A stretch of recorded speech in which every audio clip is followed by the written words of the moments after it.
កាត់ពី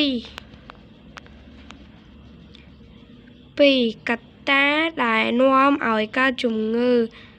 តើជំងឺរោគមូលអាសន្នរោគគ្រុនពោះវៀនដង្កូវពោះវៀននិងថ្លើមកើតឡើងដោយសារអ្វីជំងឺរោគមូលអាសន្នរោគក្រពះពោះវៀនដង្កូវពោះវៀននិងថ្លើមកើតឡើង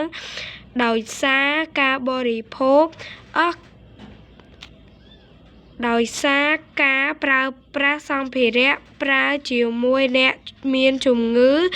ឬខ្វះអនាម័យក្នុងការបរិភោគចំណីអាហារនិងទឹកជំងឺជាច្រើនឆ្លងតាមការបរិភោគចំណីអាហារ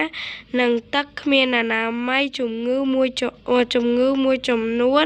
ដូចជាជំងឺថ្លើមជំងឺគ្រុនពោះវៀនមិនត្រូវតែឆ្លងតាមការបរិភោគចំណីអាហារនិងទឹកគ្មានអនាម័យ